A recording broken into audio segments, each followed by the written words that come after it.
বাচ্চা বাড়িতে বল খাওয়াইতে পারতেছে না, ভাই চুরি চুরি করতে লাগে, কোন কানা চুদারে বাল। কিরে বাড়া কি হয়েছে? আর বলিস না রে ভাইপো, আমিষা পায়খানা হয়েছে। ওষুধ খাইছিস? আরে বেলপাতা খেলাম। কেন রে বাড়া চুদা, তুই কি ছাগল নাকি বেলপাতা খাইছিস? আমাকে মনে হয় কেউ নজর লাগিয়েছে রে টাকা। আরে ভেড়া চুদা কাকা, কালকে যে বিয়া বাড়িতে এতগুলা মাংস 50-60টা মিষ্টি যে খাইলি, এর জন্য তো পেটটা খারাপ হয়েছে রে লেওরা। আরে ভাইপো, কাল রাতে বুঝলি তো শুকনো লঙ্কার সাথে অল্প আর কি মালটা মেরে দিয়েছিলাম, তো তার জন্য মনে এরকমটা হয়েছে। কেন রে ভেড়া চুদা কাকা, তোর কাছে কি মদ খাওয়ার জন্য চাঙার টাকা ছিল না যে তুই শুকনা লঙ্কা দিয়ে মদ খেয়েছিস? এটা নয় রে ভাইপো, শুকনো লঙ্কা আমার সহজ হয় না, কাঁচা লঙ্কা করে।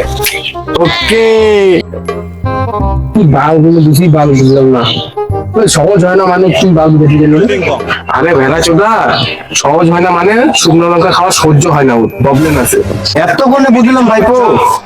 সকাল থেকে 4 বার হলো, তার সাথে লাল লাল জন্য কি বের হলো, শুকনো লঙ্কা নাকি রক্ত, সেটাই বুঝতে পারলাম না বাড়া। আচ্ছা বাড়া, তাহলে তুমি যাও। নিজের সংসার নিয়ে বাঁচি না, মানুষের বেলা হাজার টেনশন বলে আমার ফেলে থাকবো নাকি বাল। বাড়া চোদা, গাড়িটা খেয়ে দিলি না? না কাকা, তোমাকে বলি নাই, আমরা নিজেদের মধ্যে গল্প করতেছিলাম।